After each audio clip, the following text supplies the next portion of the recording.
निरंतर मिलता रहा है। आप सभी लोग जो मुख्यमंत्री शोधार्थी वो क्या काम कर रहे हैं उनका समय समय पर फीडबैक माननीय मुख्यमंत्री जी द्वारा लिया जाता है। आप सभी अवगत है कि चीफ सेक्रेटरी सर भी और हर विभाग की तरफ से इसकी समीक्षा होती है। डैशबोर्ड पर जो एंट्री होती है, आप लोगों ने जहां जहां पे जो ब्लॉक कमजोर रहता है उसकी समीक्षा की गई है। Next page.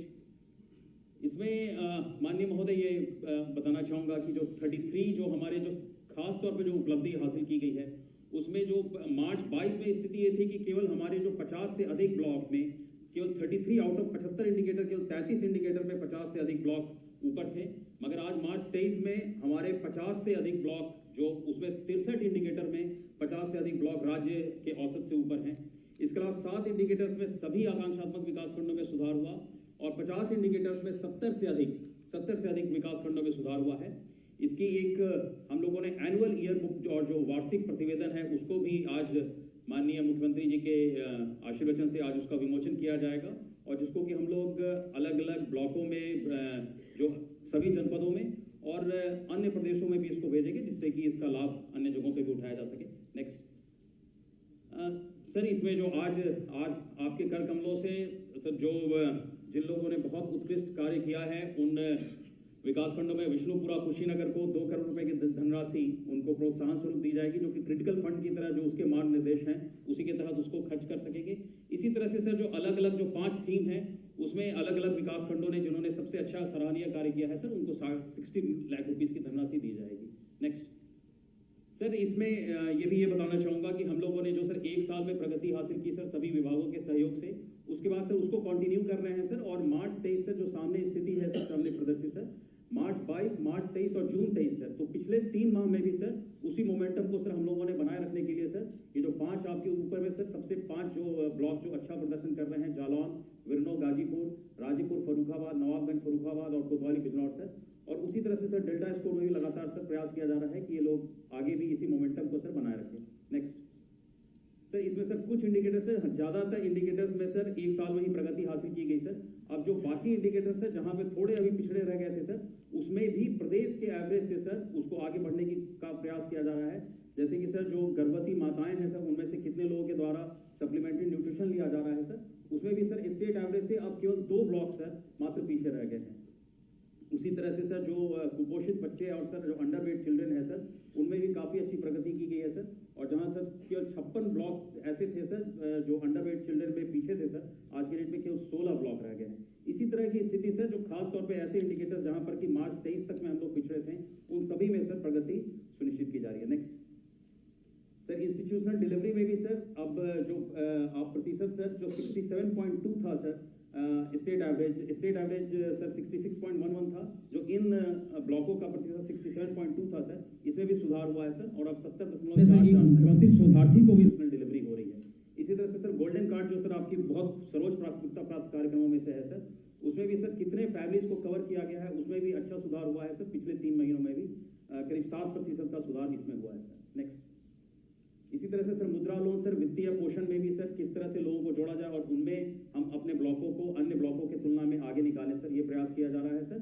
कौशल विकास मिशन सर उसमें भी सर इसमें प्रयास किया गया सर और कई ब्लॉकों ने अच्छी प्रगति की है। नेक्स्ट सर, नीति आयोग द्वारा सर इसकी लगातार सराहना की गई है सर, और हम लोग के सर अधिकारियों को प्रशिक्षण मॉड्यूल सर उन्होंने जो इसी तर्ज पर पूरे देश में सर 500 ब्लॉक चिन्हित कर रहे हैं, उसके प्रशिक्षण मॉड्यूल को विकसित करने के लिए सर उन्होंने हमारे अधिकारियों को यहाँ से बुलाया था सर, और हमने सर एक मुख्यमंत्री शोधार्थी को भी सर यहाँ से पुणे भेजा था जिससे कि वो भी उनसे वो इंटरेक्ट कर सके।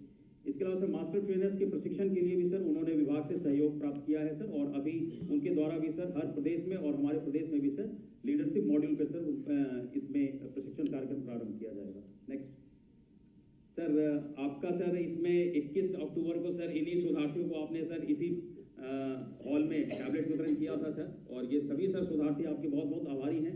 उसके बाद सर आपने 29 दिसंबर को सर इन लोगों से संवाद किया सर, आपके निर्देश पे ही सर जो ये टैबलेट है उसी पर 3 तरह की रिपोर्ट इनसे ऑफिस विजिट जो ऑफिस इन्होंने विजिट करते हैं, फील्ड विजिट सर इन्होंने क्या किया, और मंथली रिपोर्ट सर इसी टैबलेट के माध्यम से लिया जाता है। नेक्स्ट इसके बाद सर हम लोगों ने ऐप भी अब इस पर डेवलप कर लिया है सर। एक इसमें ग्रेडिंग की व्यवस्था भी लिखी गई है। ए ग्रेड में जो 7 से अधिक अंक प्राप्त करते हैं, बी बी और सी, और इसमें भी सर प्रयास है कि इनमें सुधार हो। जैसा कि सर आपने ये निर्देशित किया कि जिन बच्चों में अभी थोड़ा सा ग्रेड सी में है उनकी काउंसलिंग की जाए, उसमें सर अलग से भी सर मैं स्वयं और हमारे विशेष सचिव हम लोग इनसे बात करके सर देखेंगे कि ये भी और उत्कृष्ट प्रदर्शन कर सकें। नेक्स्ट सर, केवल कुछ सराहनीय कार्य सर, बाकी आप स्वयं संवाद करेंगे सर। कुछ सर जैसे कि मांडा प्रयागराज में जो हमारे शोधार्थी है सर, उसने फील्ड लेवल के अधिकारियों के साथ मिल करके हेमोग्लोबिन की जांच के लिए सर और डिजिटल हेमोग्लोबिन मीटर सर 24 स्वास्थ्य केंद्रों पर उपलब्ध कराने के लिए प्रयास किया सर।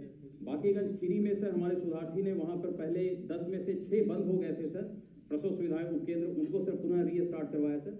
राजगढ़ मिर्जापुर में सर जो हमारे शोधार्थी है उसने सर कुपोषित बच्चों हेतु पोषण पोटली तैयार करा के उसमें बांटा सर कुपोषित बच्चों में सुधार लाने के लिए। इसी तरह से पुरेलडही बाराबंकी में सर बाल पुस्तकालयों की स्थापना कराई गई।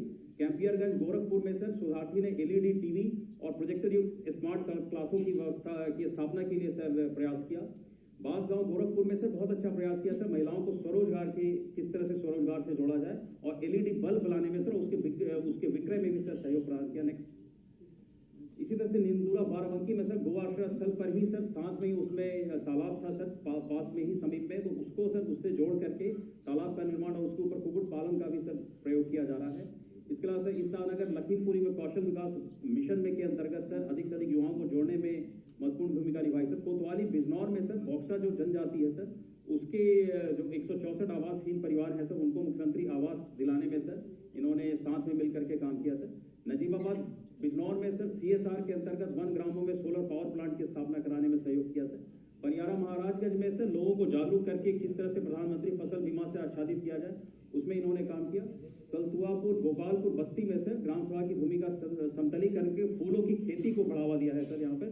और इसी तरह से सर रजपुरा संबलपुर में स्वयं सहायता समूहों को सर उनको मसाला निर्माण में सर और फिर उसका मिड डे मील में किस तरह से उपयोग किया जाए उसमें प्रयास कर रहे हैं सर। इस तरह से सर और कई सर चीजें में इन लोगों के द्वारा सहयोग किया जा रहा है।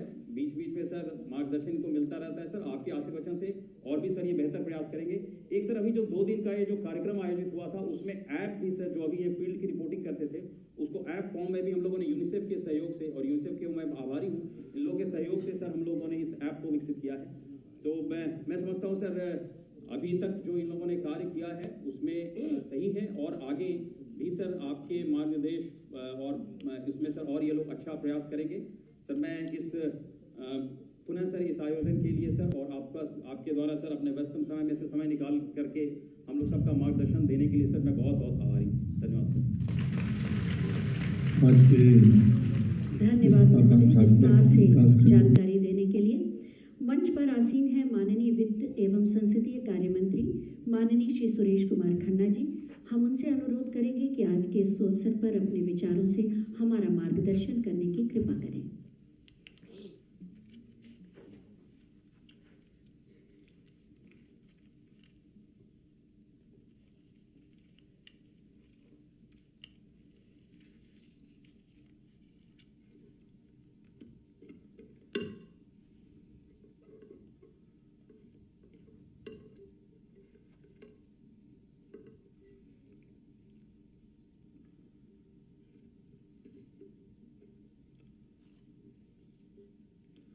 आज के इस आकांक्षात्मक विकास खंडों का जो विशेष रूप से चयनित किए गए हैं 34 जनपदों के, उसमें जो मुख्यमंत्री फेलोशिप कार्यक्रम के अंतर्गत जो भी उनको जॉब असाइन किया गया है, वास्तव में उनको प्रोत्साहन स्वरूप ये कार्यक्रम आयोजित किया गया।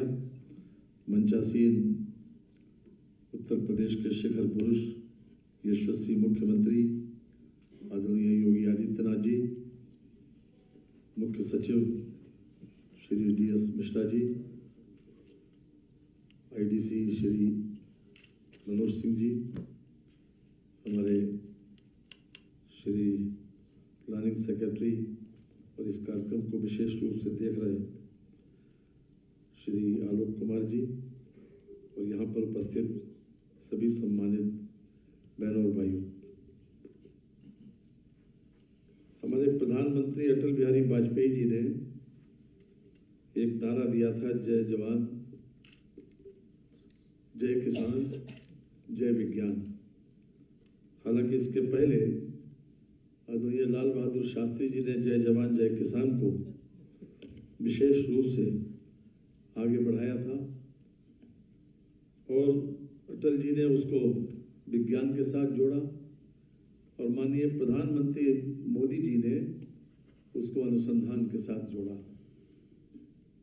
तो ये नारा मोदी जी ने जो दिया, जय जवान जय किसान जय विज्ञान जय अनुसंधान, ये अपने आप में, क्योंकि इनोवेशंस के बिना हम बहुत तरक्की की, बहुत विकास की कल्पना नहीं कर सकते। और मुझे इस बात की खुशी है कि आज मुख्यमंत्री फेलोशिप कार्यक्रम के अंतर्गत जिन लोगों को ये जॉब असाइन किया गया था, उन लोगों ने बखूबी इस 10 महीने के अपने काल में इसको अच्छे तरीके से अंजाम दिया, जिसकी रिपोर्ट अभी श्री आलोक कुमार जी ने आपके समक्ष रखी कि किस प्रकार से हमारे 50 से अधिक ब्लॉक 63 इंडिकेटर्स में और आगे निकले, अर्थात उनकी प्रगति एक संतोष देने वाली है। हम इस बात को महसूस करते हैं क्योंकि भागता हुआ आदमी कभी सृजन नहीं कर सकता, कभी भयाक्रांत व्यक्ति भी बहुत ज्यादा सृजन नहीं कर सकता। सृजन हमेशा ठहरे हुए आदमी से किया जा सकता है, कराया जा सकता है, और खास तौर से इंसेंटिवाइज करके ज्यादा सृजन हो सकता है। आज विशेष रूप से उन लोगों को जो जॉब पिछले साल अक्टूबर में दिया गया था, और ख़ास तौर से उनको इस उद्देश्य के लिए टैबलेट भी वितरित किए गए थे कि विभिन्न इंडिकेटर्स में उनका ब्लॉक कहाँ पर खड़ा है। शरीर का एक अंग शिथिल हो तो मैं समझता हूँ कि पूरे शरीर के स्वस्थ होने की हम कल्पना नहीं कर सकते, न उससे पूरी क्षमता से काम लेने की कल्पना कर सकते हैं। इसलिए ये बहुत आवश्यक है कि हम पूरा शरीर स्वस्थ हो, और जिस प्रकार से माननीय मुख्यमंत्री जी ने इन ब्लॉकों को 34 जनपदों के 100 ब्लॉकों को आइडेंटिफाई करके एक विशेष कार्यक्रम के तहत उनको आगे बढ़ाने की जो कोशिश की है, उसमें आप सब लोगों की महती भूमिका है, बहुत बड़ा योगदान है, और आप बहुत अच्छे तरीके से उसको परफॉर्म कर रहे हैं। उसके लिए हम विशेष रूप से अपने सभी शोधार्थियों को इसके लिए बधाई देते हैं। अगर ये कल्पना नहीं की गई होती कि हम हवा में उड़े तो कभी हवाई जहाज का आविष्कार नहीं होता, और ये कल्पना नहीं की गई होती कि यहाँ से लेकर हम अमेरिका बैठे बैठे यहाँ से बात कर लें, तो शायद जिस प्रकार से मोबाइल का आविष्कार हुआ और जिस प्रकार से दिनों दिन आईटी सेक्टर के माध्यम से हम तरक्की के रास्ते पर चल रहे हैं, ये लगातार हमारे इनोवेशंस का ही परिणाम है। आज आपके सामने एक बहुत बड़ी जिम्मेदारी है। अभी जैसा कि कहा आलोक जी ने कि जो हमारे सामान्य ब्लॉक हैं, जो सामान्य तरीके से प्रगति कर रहे हैं, इन 100 ब्लॉकों के सामने ये लक्ष्य है कि और अधिक उनसे आगे निकलें, और ये तभी हो सकता है कि हम ज़्यादा मेहनत से, ज़्यादा शिद्दत के साथ, पूरे मनोयोग से, पूरे समर्पण भाव से अपने ड्यूटी को अंजाम दें। और ख़ास तौर से जिस प्रकार से माननीय मुख्यमंत्री जी का जो तरीका है, एक कांस्टेंट मॉनिटरिंग का, लगातार हर क्षेत्र में जो भी जिसको जॉब असाइन किया उसका मूल्यांकन करने का और फिर उसको इंसेंटिवाइज करने का, तो मैं समझता हूँ कि यही अपने आप में हमको प्रगति के मार्ग पर ले जाने के लिए, और ख़ास तौर से इन ब्लॉकों को न केवल बराबरी के दर्जा दिलवाने बल्कि उसको और अधिक आगे बढ़ाने के लिए ये सहायक सिद्ध होगा। अभी 3-4 दिन पहले माननीय मुख्यमंत्री जी के द्वारा एक डाटा सेंटर, विशेष रूप से जो हमारा डाटा कलेक्शन सेंटर बने, हालांकि इस प्रकार से पहले से व्यवस्था थी, लेकिन उसको और अधिक एडवांसमेंट करने का, उसको और अधिक बेहतर बनाने का, और अधिक सही डाटा एकत्र हो और जल्दी एकत्र हो, उसके लिए खास तौर से व्यवस्था बनाई है। और उसमें इस बात की व्यवस्था है कि हमारे लोग उन डाटा को कलेक्ट करके विभिन्न प्रकार से उसका मूल्यांकन भी करेंगे।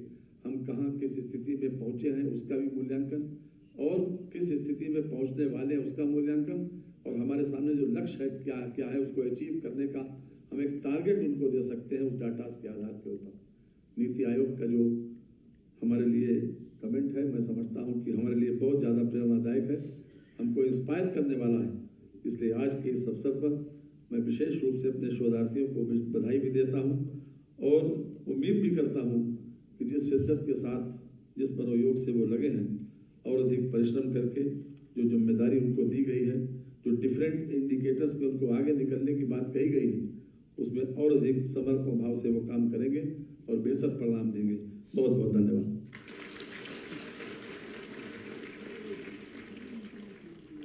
बहुत बहुत धन्यवाद माननीय आपके प्रेरणादायी उद्बोधन के लिए। और अब बारी है शोधार्थियों के साथ माननीय मुख्यमंत्री महोदय के सीधे संवाद की। इस क्रम में मैं सबसे पहले आमंत्रित कर रही हूँ सुश्री रुचि राठौर जी को, रजपुरा संभल से। आपको माइक दिया जाए। प्रणाम सर, मेरा नाम रुचि राठौर है, मिडिश संभल, रजपुरा ब्लॉक। सर, मैंने अपनी फील्ड विजिट के दौरान एक ग्राम पंचायत विजिट की पौशरा।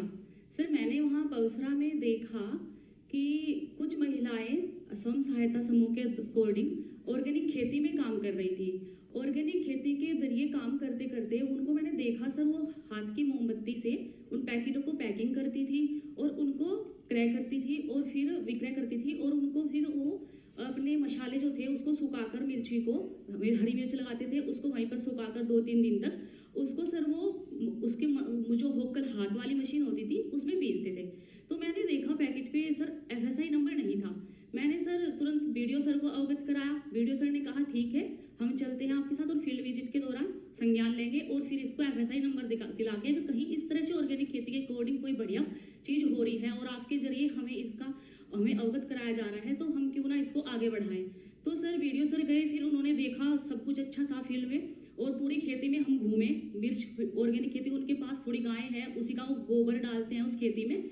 और सर फिर उन्होंने बीडीओ सर ने हमारे लेटर के माध्यम से सीडीओ मैम को अवगत कराया। सीडीओ मैम के पास सर वो फिर पैकेट गए। हमने उन पैकेट के मसालों को सर अपने खाने में यूज करा, खुद मैंने भी सर पहले यूज किया। फिर उसका FSI लेकर सर हमने सोचा किस तरीके से अब इन महिलाओं को और ज़्यादा, इन महिलाओं का और ज़्यादा विक्रय हो, इसके लिए क्या उपयोग किया जाए या क्या प्रयोग किया जाए। तो सर हमने सोचा फिर हम उन मसालों को क्यों ना स्कूलों के प्रधानाचार्य के साथ एक बैठक करके क्यों ना हम उन मसालों को स्कूलों के MDM में यूज कराएं, ताकि महिला की बिक्री बढ़ सके, महिला का उत्पाद बढ़ सके और फिर एक विकास खंड में हम उसको पूरे स्कूलों में चलाकर, और अगर हमारा ये उत्पाद बढ़ता जाएगा तो हम इसमें और भी ज़्यादा प्रोग्रेस करा के संभल डिस्ट्रिक्ट में पूरे स्कूलों में चलाएंगे। सर यही मेरा प्रयास रहा। दूसरा प्रयास सर मेरा हेल्थ ATM में था।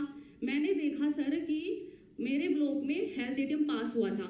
सर जिला अधिकारी महोदय ने हमें टीम संभल में जुड़वाया। सर उसमें हमारे जिले में क्या हो रहा है वो सारी योजनाएं हमारे पास आती हैं, प्रोजेक्ट जितने चलते हैं वो सब आते हैं, बजट जितना पास होता है वो सब आता है। तो मैंने देखा मेरे ब्लॉक में बजट पास हुआ है हेल्थ ATM का, लेकिन लगा हुआ नहीं था। तो सर मैंने MIC से बात की, मैंने कहा जब हेल्थ ATM पास हुआ है तो आप लगवाइए ब्लॉक में। तो सर फिर उन्होंने कहा ठीक है मैडम, हम कोशिश कर रहे हैं, प्रस्ताव पास हो गया है और हम इसको जल्दी उद्घाटन में लेते हैं। सर विधायक निधि से लगाया गया है, फिर 3 अप्रैल को उसका उद्घाटन हुआ। सर समय समय पर मैं उसको जाकर चेक करती रहती हूँ और खुद भी मतलब मैं उस पर खड़े होकर अपने देखती हूँ कि वो काम ठीक से कर रहा है या नहीं कर रहा है। सर उसमें 38 तरह की जांचें होती हैं और प्रेग्नेंट महिलाएं जैसे आती हैं उनके हीमोग्लोबिन, BP वगैरह ये सब अच्छे से चेक हो रहा है। बहुत अच्छा कार्य हुआ है सर। तीसरा कार्य सर संभल में गौशालाओं को लेकर हो रहा है, बहुत अच्छा सर। पहले वहाँ पे छुट्टा पशुओं की बड़ी समस्या थी, लेकिन जिला अधिकारी महोदय के प्रयास से और मुख्य विकास अधिकारी के प्रयास से वहाँ पर सर ब्लॉक वाइज एक निकाला गया कि किस ग्राम सभा पर भूमिगत कब्जा है। जिन ग्राम सभा पर भूमिगत कब्जा था सर उनसे अधिकारियों ने, जिला अधिकारियों ने, ब्लॉक की ने और सर जिले की टीम ने मिलकर कब्जा मुक्त कराया और सर वहाँ पर गौशालाएं खोलने का काम किया है। सर मेरे ब्लॉक में कार्यरत मेरे सामने सर जनवरी से लेकर अप्रैल तक 9 गौशालाएं खुली है और मेरा इंडिकेटर गौशालाओं में 0 जा रहा था, न्यूमिनेटर भी और डिनोमिनेटर भी। सर अब 100% अचीव हो गया है गौशाला इंडिकेटर में भी। Thank you sir. धन्यवाद रुचि। हमारे अगले शोधार्थी हैं बांकेगंज खीरी के श्री सुरेंद्र कुमार दीक्षित जी। उधर दे दें। सादर प्रणाम सर। सर मैं सुरेंद्र कुमार दीक्षित, ब्लॉक बांकेगंज, जनपद खीरी। सर जब मैंने अपने ब्लॉक में ज्वाइन किया तो मैंने ये देखा कि इंस्टीट्यूशनल डिलीवरी का जो प्रतिशत है वो कम जा रहा है। तो मैंने MIC साहब से सेंटर्स की लिस्ट ली कि किन किन सेंटर्स पे हमारी डिलीवरी हो रही है। तो वहाँ से मुझे 10 सेंटर की लिस्ट मिली, लेकिन उनमें से 6 सेंटर जो थे वही क्रियाशील थे। फिर मैंने उन सेंटर्स को जो क्रियाशील नहीं थे वहाँ पर हमने जा कर के देखा कि उन्होंने जो सेंटर्स की लिस्ट हमें 10 की दी थी, उनमें बताया था कि 10 क्रियाशील है, लेकिन जब मैंने विजिट की उन 10 सेंटर्स की तो उनमें 6 क्रियाशील मिले। 4 जो क्रियाशील नहीं थे, किन्हीं कारणों से क्रियाशील नहीं थे, जिनमें 2 कारण प्रमुख थे। एक तो उन पे काफ़ी समय से डिलीवरी नहीं हो रही थी, वो भवन पहले बने होंगे, लेकिन काफ़ी समय से प्रयोग न होने के कारण वो ऐसी स्थिति में आ गए थे कि अब उन पे डिलीवरी होना संभव नहीं था। दूसरा ये था कि वहाँ पर जो स्टाफ नर्स नियुक्त थी, उन्हें टीकाकरण का कार्य भी करना होता था और डिलीवरी का कार्य भी करना होता था जो नियुक्त थी। तो वहाँ पर MIC साहब से बात की गई और एक स्टाफ नर्स के लिए कहा गया।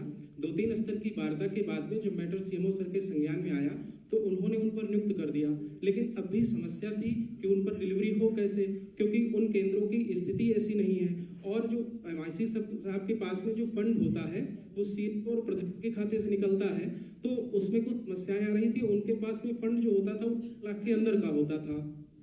इस विषय में जब ग्राम प्रधान से मिलकर बात की गई तो पहले उन्होंने अनिच्छा जाहिर की, फिर जब खंड विकास अधिकारी के साथ में स्वास्थ्य विभाग के साथ में मिलकर उनके साथ बैठक की गई तो वो तैयार हो गए और उन सेंटर्स का पुनरुद्धार कराया गया।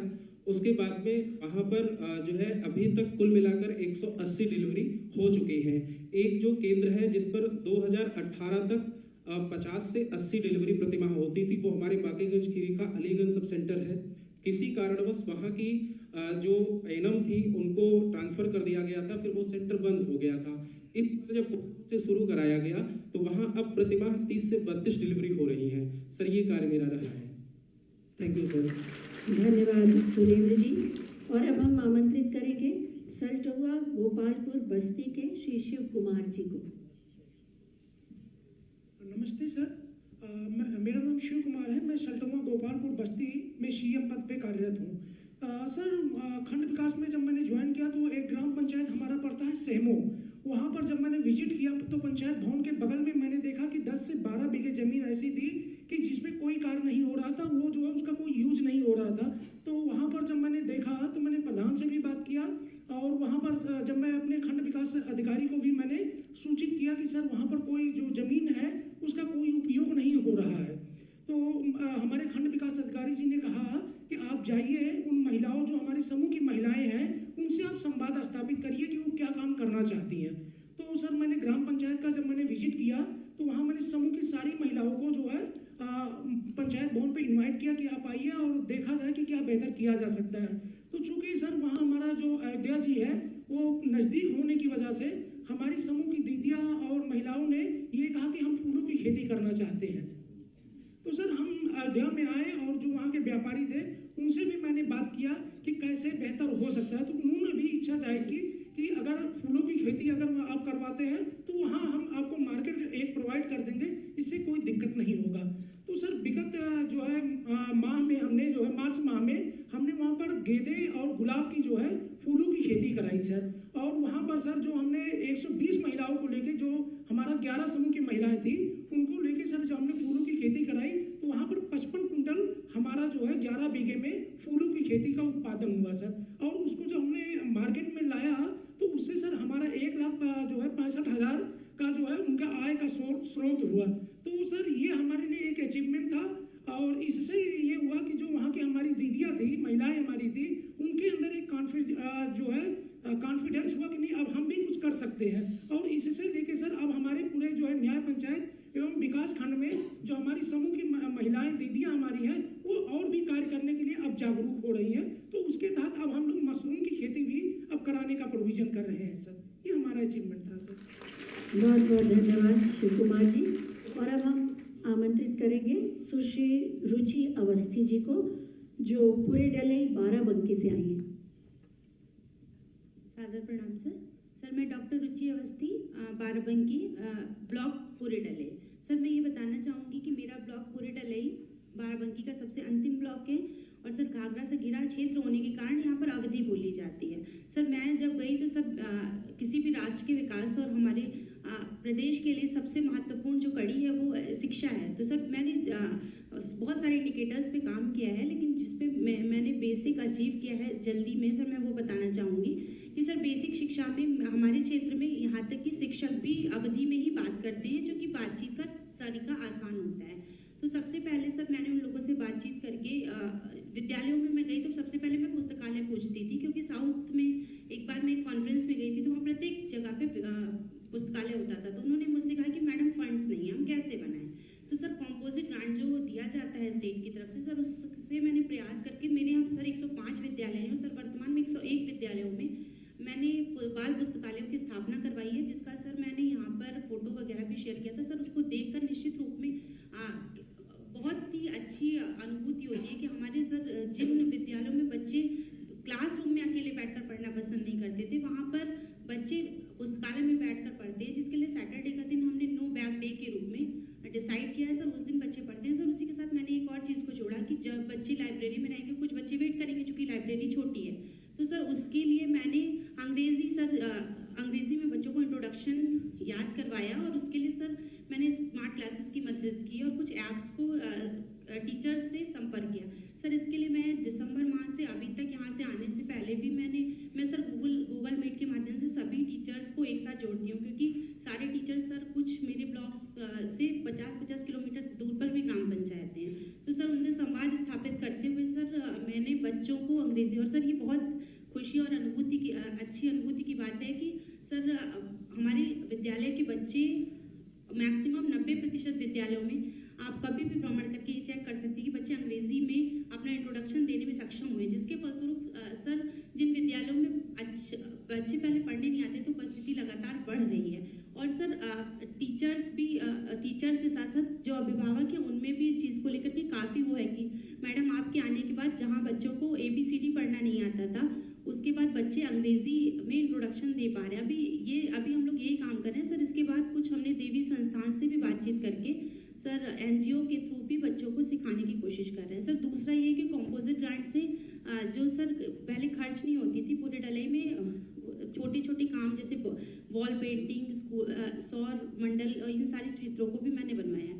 और सर मैं ये बताना चाहूँगी कि पूरे डलई विकासखंड के विद्यालयों में कभी भी अगर आप भ्रमण करते हैं तो सर वास्तव में जो अभी के स्कूल्स हैं, प्राइवेट स्कूल्स, कुछ स्कूल्स तो इतने अच्छे हैं कि उनसे भी बेहतर होंगे।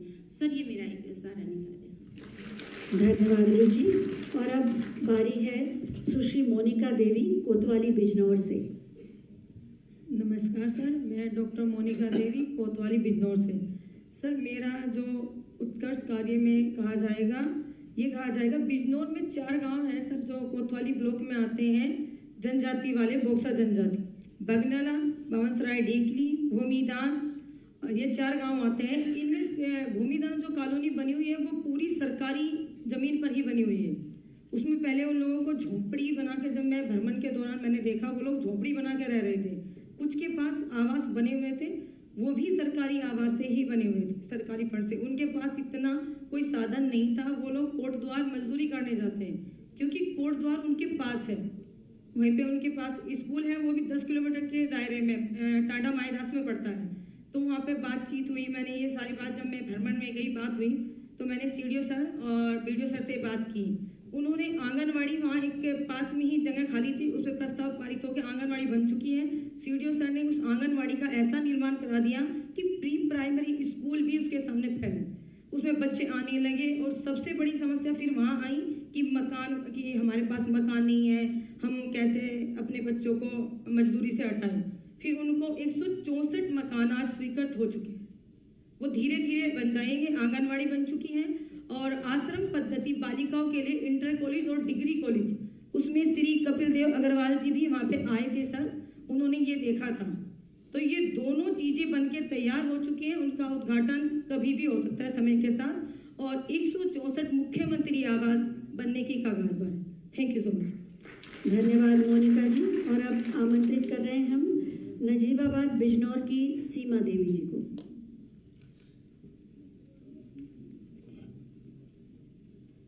नमस्कार सर, मैं सीमा देवी, ब्लॉक नजीबाबाद, डिस्ट्रिक्ट बिजनौर से। सर इस बार मेरे द्वारा काम किया गया सर CSR के तहत, कॉर्पोरेट सोशल रिस्पॉन्सिबिलिटी। जिन ऑर्गेनाइजेशन का टर्नओवर ज़्यादा होता है तो वो अपने कुछ प्रॉफिट का हिस्सा डोनेट करती है, समाज कल्याण की भलाई के लिए करती हैं। तो हमारे जो आकांक्षात्मक विकास खंड का जो ये एस्पिरेशनल ब्लॉक प्रोग्राम है सर, इसमें अतिरिक्त फंड की व्यवस्था तो नहीं है। तो कोशिश की गई कि जो वो CSR करना चाहते हैं उसका मैंने कन्वर्जन का काम किया। मैंने फाउंड आउट किया कि कहाँ पर रिक्वायरमेंट है सर उस क्योंकि गन्ना क्षेत्र है तो वहाँ पर शुगर मिल्स हैं, उनका काफ़ी अच्छा टर्नओवर होता है। तो कोशिश ये की गई कि कहाँ पर उसको CSR को लगाया जाए। सर कई सारे विद्यालयों में हैंड वॉश के लिए सर टैब वगैरह लगवाए गए उसी से। इसके अलावा कस्तूरबा गांधी आवासीय विद्यालय है सर, वहाँ पर 2। चूँकि नजीबाबाद कोटद्वार एक बॉर्डर ब्लॉक है जो कि हरिद्वार से लगता है, एक साइड वो कोटद्वार से लगता है, दूसरा मेन हरिद्वार रोड पर है। तो जो कस्तूरबा गांधी आवासीय विद्यालय है सर वो ऑन रोड है सर, वहाँ पर जिम इक्विपमेंट और फर्नीचर हमने CSR के थ्रू डोनेट करवाए सर। इसके अलावा वन क्षेत्र में गांव पड़ता है सर रामपुर चाटा, वहाँ के आंगनवाड़ी केंद्र में सर इन्वर्टर, इसके अलावा LED TV डोनेट करवाए और अन्य कई आंगनवाड़ी केंद्रों को सर प्ले स्कूल की तर्ज पर विकसित करवाया CSR के फंड के थ्रू ही।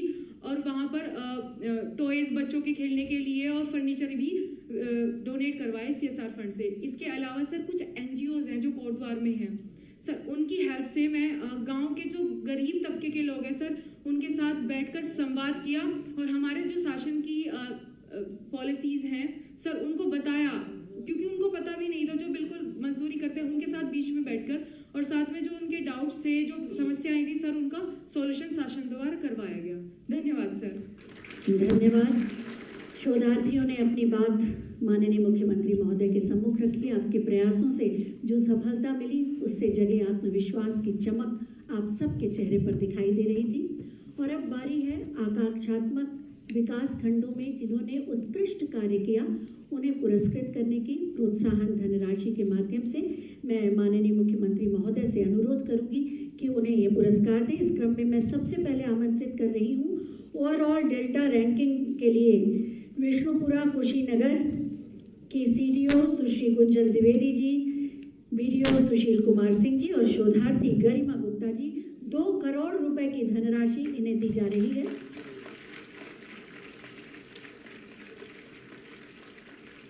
और उसके बाद आएंगे मझगवा बरेली के जग प्रवेश जी, ज्ञान प्रकाश जी और मृदुल वाजपेयी जी।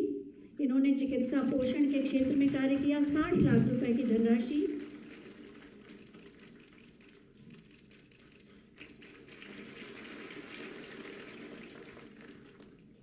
इसके बाद वजीरगंज बदायूं के शिक्षा के क्षेत्र में कार्य किया केशव कुमार, श्री रामसागर यादव और शंभु कुमार जायसवाल जी, शुभम कुमार जायसवाल जी। और इसके बाद BT अम्बेडकर नगर जिन्होंने कृषि एवं जल संसाधन में कार्य किया श्री अनुराग जैन जी, श्री सुनील कुमार तिवारी जी और डॉक्टर स्वाति श्रीवास्तव। वित्तीय समावेशन और कौशल विकास में फतेहगंज बरेली के श्री जग प्रवेश जी, श्री आशीष पाल जी और श्री अवधेश कुमार जी। 60 लाख रुपए की धनराशि इन सभी को। और अंत में आधारभूत अवसंरचना में सुहाव बलिया ने बहुत अच्छा कार्य किया श्री प्रवीण कुमार जी, श्री शिवांकित वर्मा जी और श्री विनोद कुमार जायसवाल जी। सभी के लिए एक बार जोरदार तालियां। 60 रुपए की धनराशि, 60 लाख रुपए की धनराशि। बहुत बहुत धन्यवाद माननीय मुख्यमंत्री महोदय आपका। और अब मैं माननीय मुख्यमंत्री महोदय से अनुरोध करूंगी कि वार्षिक प्रगति आकांक्षात्मक विकास खंडों की जो है उसके वार्षिक प्रतिवेदन पुस्तिका का विमोचन करने की कृपा करें।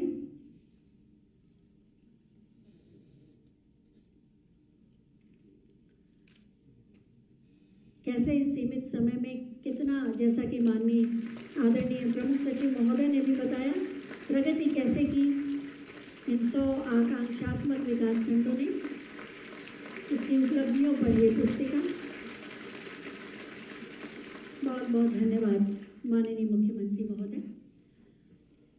उत्तर प्रदेश का विकास और प्रगति देश के नवनिर्माण और विकास में महत्वपूर्ण योगदान देती है और इसीलिए उत्तर प्रदेश को सर्वोत्तम प्रदेश बनाने के लिए संकल्पित हैं हमारे माननीय मुख्यमंत्री माननीय श्री योगी आदित्यनाथ जी। मैं बहुत ही आदर के साथ माननीय मुख्यमंत्री उत्तर प्रदेश के शिखर पुरुष माननीय श्री योगी आदित्यनाथ जी से अनुरोध करूंगी कि अपने मार्गदर्शन से हमें अनुग्रहित करें। जोरदार तालियों के अभिवादन।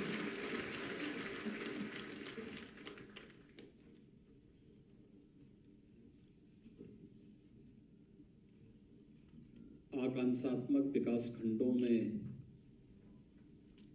अपनी सेवाएं प्रदान कर रहे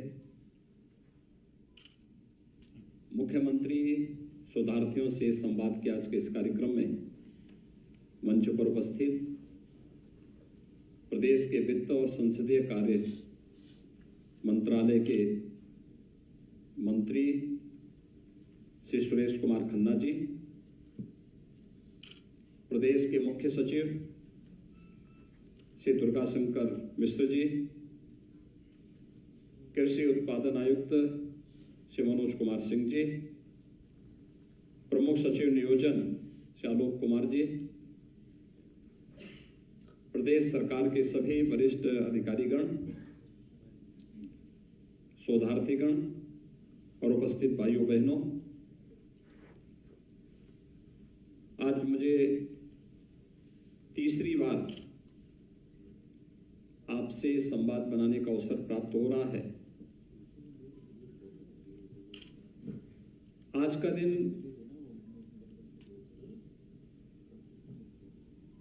आकांक्षात्मक विकास खंडों के लिए चयन का 1 वर्ष पूरे होने का अवसर है और पिछले 8-9 महीनों से मुख्यमंत्री शोधार्थी भी उन विकास खंडों में जाकर के जो 5 सेक्टर आपके लिए चयनित किए गए हैं, जो 75 इंडिकेटर्स के साथ आपको उन्हें सामान्य विकास की प्रक्रिया के साथ जोड़ने वाले विकास खंडों की श्रेणी में लाके खड़ा करना है। कुछ शोधार्थियों ने अपने अनुभव से भी यहां पे अवगत कराया है और अभी यहां पर अलग अलग सेक्टर में किस विकास खंड ने कौन सी रैंकिंग प्राप्त की है, उन्हें सम्मानित भी किया गया है। मैं सबसे पहले सम्मानित होने वाले विकास खंडों को, उनके मुख्य विकास अधिकारी, वहां के बीडीओ और वहां के शोधार्थी को हृदय से बधाई देता हूं।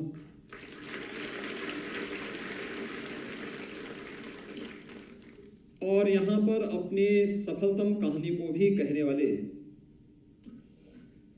उन सभी शोधार्थियों को जिन्होंने कुछ न कुछ नयापन करने का प्रयास किया है, उनके इस प्रयास की सराहना भी करता हूं। वास्तव में भारत के विकास की जो धुरी है वो गांव है।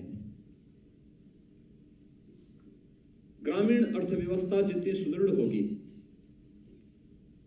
जितनी मजबूत होगी और जितनी आत्मनिर्भर होगी, उतना ही आत्मनिर्भरता के लक्ष्य को हमारा समाज, हमारा प्रदेश और हमारा देश प्राप्त कर पाएगा। उसी आत्मनिर्भरता को प्राप्त करने के लिए जब 2018 में आदरणीय प्रधानमंत्री जी के मार्गदर्शन में नीति आयोग ने देश के 112 विकास खंडों को जो आकांक्षात्मक थे, उन आकांक्षात्मक जनपदों को सामान्य विकास की प्रक्रिया के साथ तेजी से आगे बढ़ते हुए जनपदों के रूप में आगे बढ़ाने के एक अभियान का प्रारंभ किया था। उस समय नीति आयोग के सर्वे में उत्तर प्रदेश के भी 8 जनपद थे। वे 8 जनपद 4 नेपाल सीमा से सटे हुए जनपद थे, सिद्धार्थनगर, बलरामपुर, श्रावस्ती और बहराइच। 4 अन्य जनपद थे, चंदौली, सोनभद्र, चित्रकूट, ये तीनों भी हमारे बॉर्डर के जनपद हैं, और एक फतेहपुर। ये 8 जनपद देश के अंदर जो सबसे पिछड़े जनपद थे उनमें से थे। उनमें शिक्षा, स्वास्थ्य, कृषि और जल संसाधन, रोजगार और स्किल डेवलपमेंट,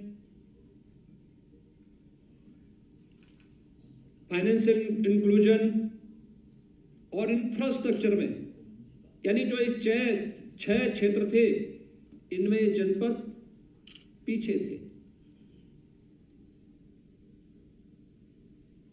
स्वाभाविक रूप से कार्य इसमें प्रारंभ हुआ। कोरोना महामारी पूरे देश के लिए थी। उत्तर प्रदेश के जो जनपद, जो 112 में से पिछड़ेपन में जो सबसे पीछे के जनपदों में से थे, कमोवेश आठों जनपद हमारे सबसे पीछे के जनपदों में थे, जहां शिक्षा की स्थिति बहुत खराब थी, स्वास्थ्य की सुविधा भी बहुत खराब थी, कृषि और जल संसाधन की स्थिति बहुत खराब थी। अन्य सभी क्षेत्रों में वह बहुत पीछे थे। जब एक टीम वर्क होता है, सामूहिक रूप से सभी ने मिलकर के अपने अपने क्षेत्र को कार्य प्रारंभ किया, सबसे पहली श्रेणी में था कि भी वहां पे मानव संसाधन पूरे हो। मानव संसाधन देने के बाद हर विभाग ने अपनी जिम्मेदारी का निर्वहन किया और उसके बाद कार्य प्रारंभ हुआ, उसकी नियमित मॉनिटरिंग प्रारंभ हुई। आज जब देश के अंदर एस्पिरेशनल डिस्ट्रिक्ट की बात आती है, आकांक्षात्मक जनपदों की रैंकिंग की बात आती है, तो टॉप 10 में जिन्होंने सबसे अच्छी प्रोग्रेस की है उनमें से 5 उत्तर प्रदेश के जनपद आते हैं और टॉप 20 में उत्तर प्रदेश के सभी 8 जनपद आते हैं। यानी ये प्रोग्रेस उत्तर प्रदेश की थी। हम लोगों को उस समय लगा था कि ये एक अच्छा प्रयास है कि अगर हम लोग उत्तर प्रदेश जैसे राज्य में एक स्वस्थ प्रतिस्पर्धा को हमें आगे बढ़ाना है, तो हम लोगों ने फिर 100 विकास खंडों का चयन किया। इंडिकेटर वही थे। 5 क्षेत्र तय किए। नीति आयोग की टीम के साथ समन्वय बना करके इस कार्यक्रम को आगे बढ़ाया गया। आज हम आभारी हैं आदरणीय प्रधानमंत्री जी के कि उन्होंने देश के अंदर ऐसे 500 विकास खंडों को टारगेट किया है। उत्तर प्रदेश पहले से ही इसमें 100 विकास खंडों पर कार्य प्रारंभ कर चुका है और इसमें से इस बार जो एक नया प्रयोग हमने किया है कि 100 विकास खंडों के लिए 100 सीएम फेलोज की भी वहां तैनाती की गई, जो रियल टाइम डाटा को अपलोड कर सके और सही तथ्यों से अवगत करा करके हम टेक्नोलॉजी का भी उपयोग करें। और इस देश से आज जब लगभग 1 वर्ष अक्टूबर में आप लोगों का पूरा होगा, मैं चाहूंगा कि कुछ चीजें आपके लिए बहुत महत्वपूर्ण है। ये जो 5 क्षेत्र आपको दिए गए हैं, जिन क्षेत्रों में आपको कार्य करना है, मुझे लगता है कि अलग से कोई फंड नहीं देना, कोई फंड अलग से देने की आवश्यकता नहीं। फंड है, पहले से विभाग के पास भी है, कर्मचारी भी वहां पर कमोवेश सभी विभागों के हैं। केवल कुछ कार्य जैसे एजुकेशन में बेसिक शिक्षा परिषद के स्कूल के साथ स्कूल चलो अभियान चला। संबंधित विकास खंड में हमारे सीएम फेलोज की ड्यूटी बनती है, वे जाकर के देखें, खंड विकास अधिकारी के साथ, खंड शिक्षा अधिकारी के साथ किसी दिन इन लोगों से, खंड शिक्षा अधिकारी से कह करके इस विकास खंड के सभी प्रधानाचार्यों के साथ हम बैठना चाहते हैं और बैठकर किसी रविवार के दिन या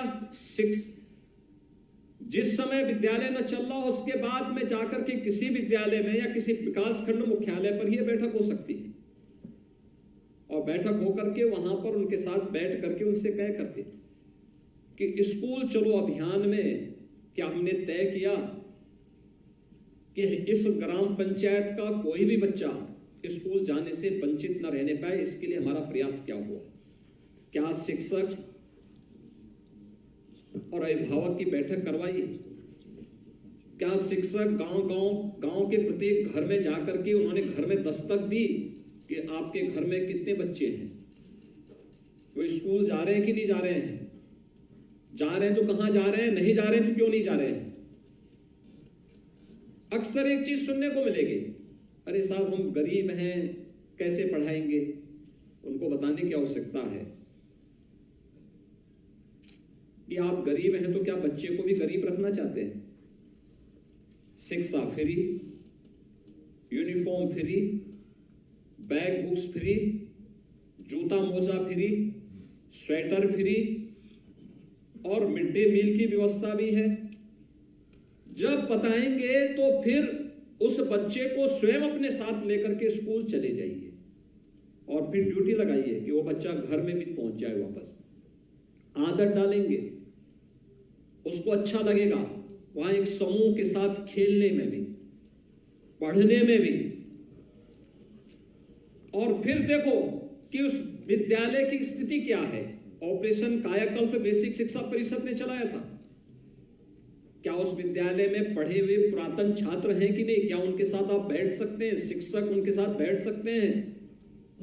ऑपरेशन कायाकल्प में अगर अभी भी वो विद्यालय नहीं आया है तो उन पुरातन छात्रों को जगाइए, ग्राम पंचायत को जगाइए, फ्लोरिंग बन जाए, फर्नीचर की व्यवस्था हो, टॉयलेट बालक बालिकाओं के लिए अलग से बन जाए।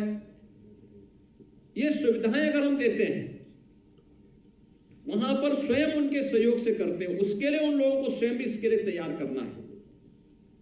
तो ये अभियान पहले से चल रहा है, हमें इसमें सहभागी बनकर केवल मॉनिटर करना है कि कितने गांवों में स्कूल चलो अभियान चला और एक भी बच्चा उस विकास खंड के किसी भी गांव में ऐसा नहीं जिन्होंने स्कूल जाने से जो वंचित रह गया हो, या कोई भी ऐसा बच्चा नहीं जिसने 5वीं पास बीच में ही अपनी पढ़ाई छोड़ दी है।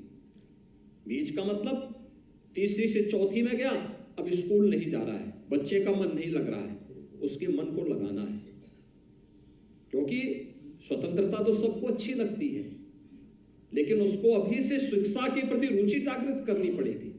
क्योंकि बहुत सारे माँ बाप ऐसे होंगे जो बच्चे को चाहते होंगे कि चलिए स्कूल न जाए तो कौन, एक ये भी जो है बहुत सारे लोगों के मन की एक धारणा होती है। लेकिन हमें उसको प्रेरित करना है कि नहीं भी किसी भी स्थिति में स्कूल जाना है, स्कूल चलो, ले जाओ।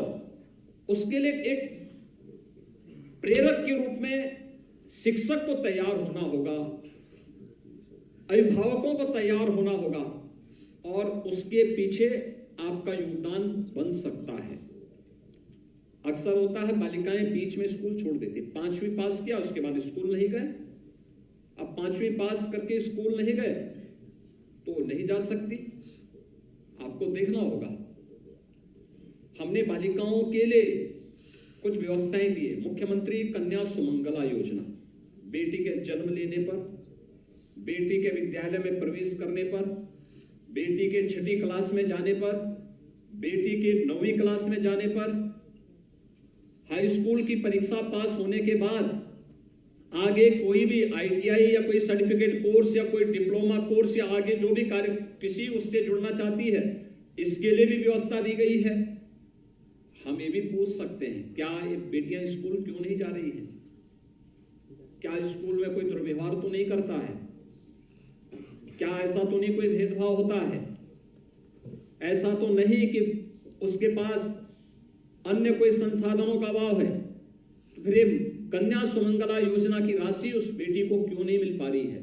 इसके लिए भी आप अपने स्तर पर प्रयास कर सकते हैं, शासन की इस स्कीम का लाभ देना। आंगनवाड़ी कितनी सक्रिय है, आंगनवाड़ी में बच्चे जा रहे हैं कि नहीं जा रहे हैं, प्री प्राइमरी के रूप में हम उसका उपयोग कर रहे हैं कि नहीं कर रहे हैं, इसमें भी गांव-गांव जाकर के हम इस कार्यक्रम में सहभागी बन सकते हैं और लोगों को इसके लिए प्रेरित कर सकते हैं।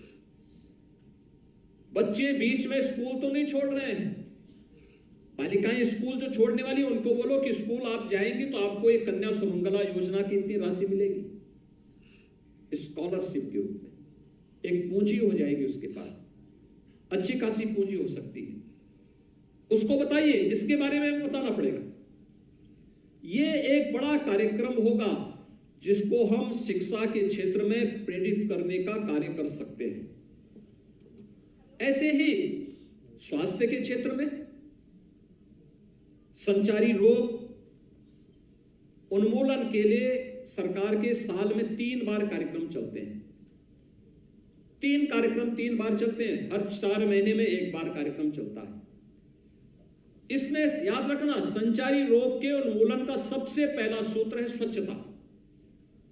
गांव में स्वच्छता है कि नहीं है? नहीं है तो स्वच्छता कर्मी क्या कर रहा है? सफाई कर्मचारी क्या कर रहा है?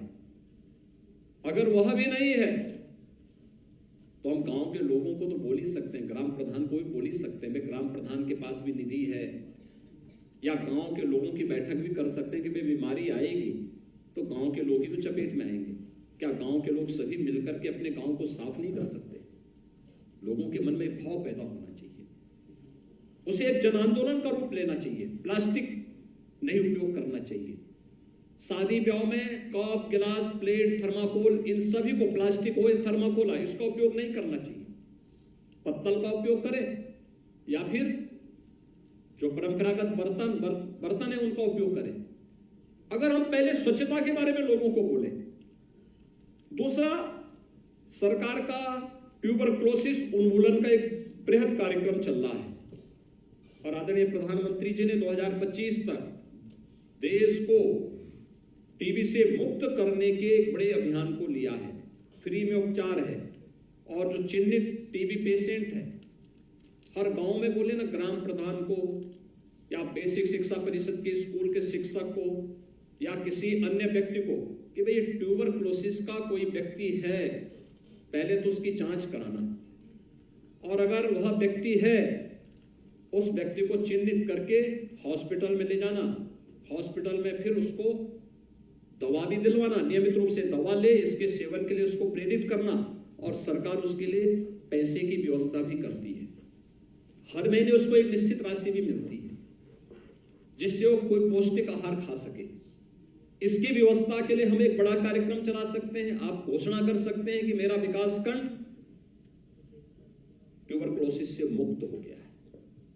एक समय के बाद आप इस बात की घोषणा आपका विकासखंड कर सकता है। आप कह सकते हैं कि मेरे विकासखंड में 100% बच्चे स्कूल जाते हैं। हमारे विकासखंड में 100% बच्चे, हर स्कूल ऐसे हैं जो ऑपरेशन कायाकल्प में आच्छादित हो चुके हैं और विद्यालयों को हमने ऑपरेशन कायाकल्प के अंदर पूरी व्यवस्था के साथ जोड़ दिया है। ऐसे ही किसानों के लिए भी कर सकते हैं।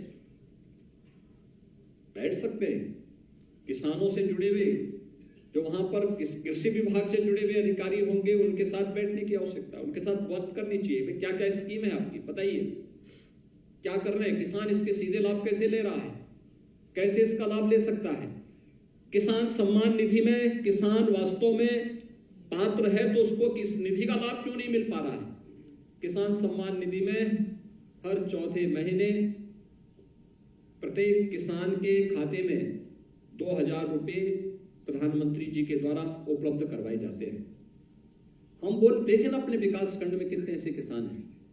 प्रधानमंत्री फसल बीमा योजना, कितने किसानों ने इसमें रजिस्ट्रेशन करवाया है? केसीसी की क्या स्थिति है, हम इसके बारे में लोगों को बता सकते हैं।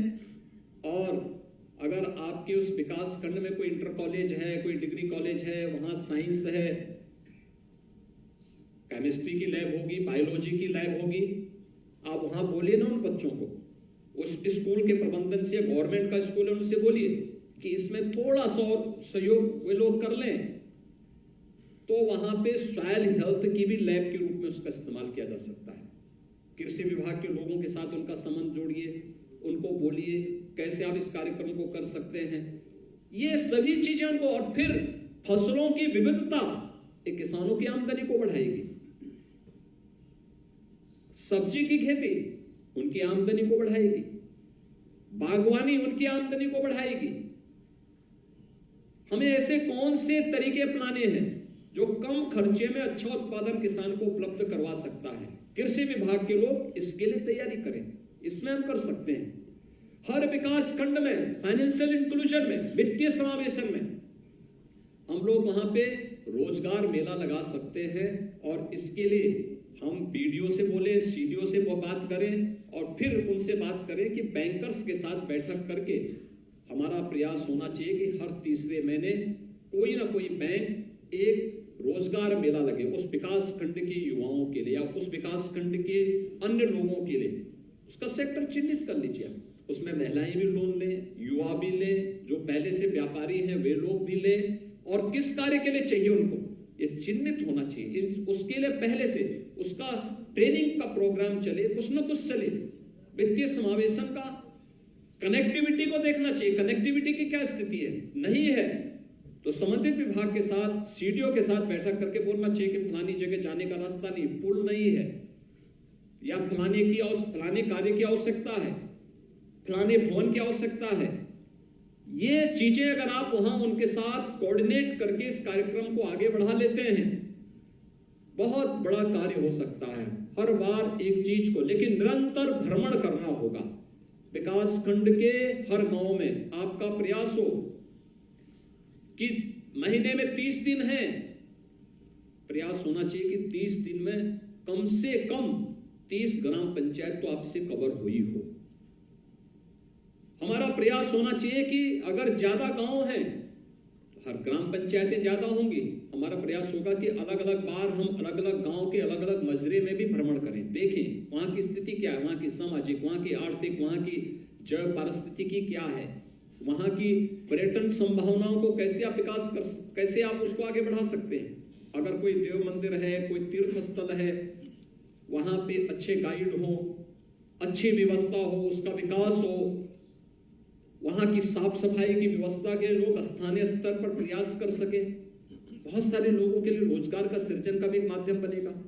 उसके लिए पहले से गांव के लोगों को बोले भाई कहाँ पार्किंग होनी है, कहाँ पे प्रसाद आदि फूल आदि की व्यवस्था होनी है, गंदगी लोग न करें इसके लिए कैसे व्यवस्था हो सकती है, हर व्यक्ति सुरक्षित महसूस करे इसके लिए भी कैसे व्यवस्था हो सकती है। ये चीजें अगर आप आगे बढ़ाएंगे बहुत कुछ आप कर सकते हैं और आपके पास एक अवसर होगा। जो मैंने पहले भी कहा कि आप 2 साल 3 साल के बाद आपका मूल्यांकन जब प्रारंभ होगा सही मायने में, आपके पास तब तक एक बहुत सारी समृद्ध लाइब्रेरी आपके पास स्वयं की भी होगी। लाइब्रेरी की बात कर रहे थे, हर बार हम हर छात्र को, हर बच्चे को फ्री में पुस्तकें देते हैं। कितना अच्छा होगा कि जब वो बच्चा स्कूल से जाए तो उससे बोलेंगे मुझे किताब तुम्हें स्कूल से मिली है, कम से कम उस किताब को वापस दे दो। जिल्द के साथ दे सकता है, ठीक नहीं लग सकता तो स्वयं भी जिल्द लगवा करके और बुक बैंक उसी स्कूल के अंदर बनवा दो, जिससे कोई नए बच्चे आते हैं तो जब तक उनको नई पुस्तकें मिलती है तब तक वह उन पुस्तकों का इस्तेमाल कर सके। पुरातन छात्रों से बोले कि भाई बच्चों के लिए कुछ पुस्तकें दान कर दो, कोई स्मार्ट क्लास बना सकता है, एक नई लाइब्रेरी आप अपनी खड़ी कर सकते हैं, हर ग्राम पंचायत में खड़ी कर सकते हैं। हमें प्रेरक के रूप में काम करना पड़ेगा, एक योजक के रूप में काम करना पड़ेगा।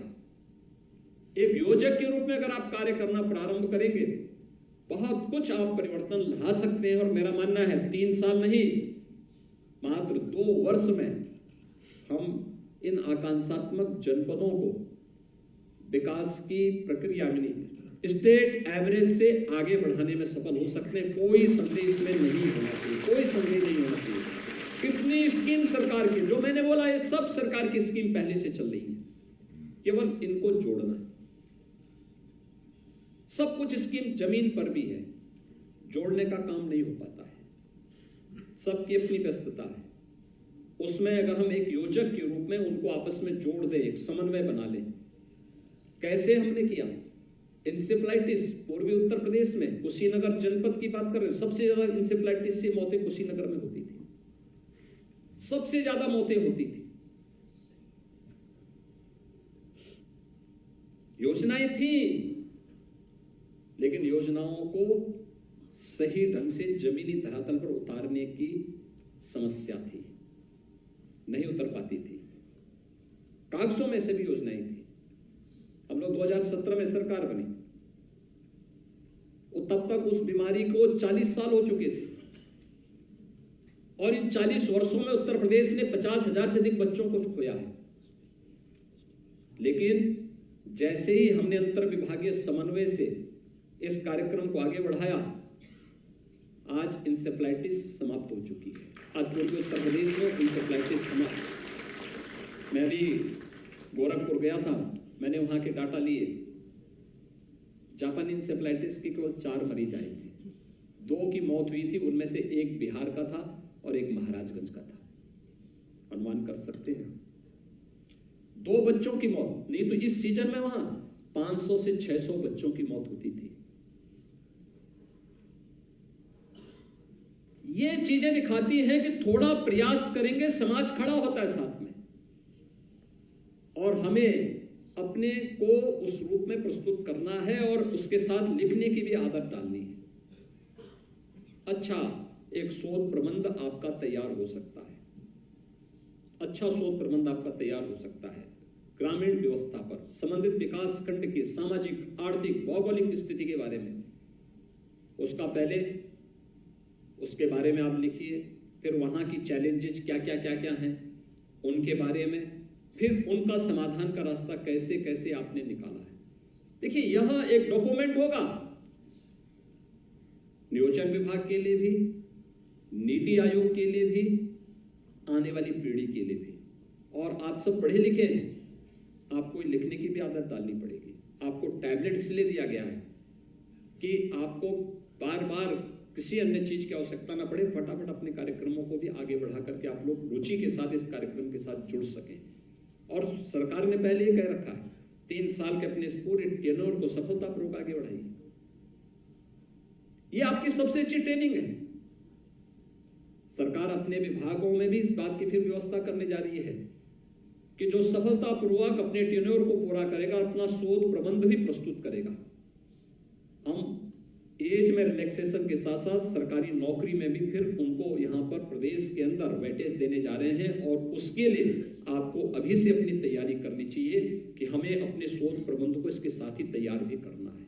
और उसमें बहुत अच्छा होगा कि जिस विकास खंड में आप हैं, उस विकास खंड के अंदर क्या वहाँ की सामाजिक, वहाँ की भौगोलिक स्थिति क्या है, कितने की वहाँ की आबादी है, वहाँ की जनसांख्यिकी क्या है, वहाँ की सामाजिक स्थितियाँ क्या हैं, आर्थिक स्थिति पे भी एक कुछ हमें वहाँ पे देखना चाहिए, उसके बारे में लिखना चाहिए। जो डाटा है उन सबको भी अवलोकन करना चाहिए, और फिर उसके बारे में आप जब गए थे, किस स्थिति में गए थे, क्या क्या चैलेंजेज आपके सामने थे, कौन कौन से सेक्टर में आपको कार्य करना था, उसके क्या क्या इंडिकेटर दिए गए थे, कैसे आप लोगों ने कार्य प्रारंभ किया, कैसे टीम वर्क के परिणाम सामने आते हैं। और फिर उसमें आप लिखना शुरू कर देंगे तो 200, 300, 500 पेज का एक बहुत अच्छा शोध प्रबंध आपका तैयार हो सकता है। और फोटोग्राफ के साथ दें, फोटोग्राफ के साथ अगर आप उसको देंगे, डायग्राम बना करके अगर आप उसको देते हैं, बेहतरीन तरीके से आपकी प्रस्तुति होगी। उसके बारे में आपको बताने की आवश्यकता नहीं, लेकिन अगर आप उन चीजों को उस रूप में प्रस्तुत करते हैं तो शोध प्रबंध आपको एक नई पहचान कर देगा। आपके पास नौकरी की कमी नहीं रहेगी, लोग आपको एक सुधारक के रूप में देखेंगे, लोग आपको एक रिफॉर्मर के रूप में देखेंगे, और उस रूप में अपने आप को प्रस्तुत करने की आवश्यकता है। मुझे बहुत अच्छा लगा कि उत्कृष्ट प्रदर्शन करने वाला जो आकांक्षात्मक जनपद है, उन सबको आज यहाँ पर उन्हें न केवल सम्मानित किया गया, बल्कि 1 वर्ष के लेखे जोखे को भी इन आकांक्षात्मक विकास खंडों की जो प्रथम वार्षिक रिपोर्ट है उसका भी विमोचन का कार्य यहाँ पे संपन्न हुआ है। आज यहाँ पर जिन विकास खंडों को यहाँ पर आज सम्मानित किया गया है, उसमें खासतौर पर जो विकास खंड इनमें है, जिनमें कुशीनगर का बिशुनपुरा विकास खंड, मुझे याद है कि कुशीनगर जनपद की जब मैं बात करता हूं तो बहुत वैसी स्थिति है। क्रिटिकल गैप योजना के अंतर्गत 5 करोड़ रुपए की व्यवस्था की गई है आकांक्षात्मक जनपदों के लिए, और इसमें ओवरऑल डेल्टा रैंकिंग में विकासखंड बिशुनपुरा जनपद कुशीनगर को 2 करोड़ रुपए की प्रोत्साहन राशि उपलब्ध कराई गई है। चिकित्सा और पोषण में जिस विकासखंड ने अच्छा काम किया है वह बरेली का मझगांवा है। इन्हें 60 लाख रुपए की प्रोत्साहन राशि। शिक्षा में विकासखंड वजीरगंज बदायूं को 60 लाख रुपए की प्रोत्साहन राशि। कृषि एवं जल संसाधन में विकासखंड भीटी अंबेडकर नगर को 60 लाख रुपए की प्रोत्साहन राशि। वित्तीय समावेशन में और कौशल विकास में विकासखंड फतेहगंज बरेली को 60 लाख रुपए की प्रोत्साहन राशि और आधारभूत अवसंरचना में विकासखंड सुहाव बलिया को 60 लाख रुपए की प्रोत्साहन राशि आज यहां पर उपलब्ध कराई गई है। मुझे पूरा विश्वास है कि ओवरऑल डेल्टा रैंकिंग को और बेहतर बनाने में आप सभी लोग अपने स्तर पर प्रयास करेंगे और जो मैंने आपको बताया निरंतर अपने स्तर पर प्रयास करना है और फोकस करना, किसको देखना किस सेक्टर में आपका विकासखंड सबसे कमजोर है और किस में अच्छा है।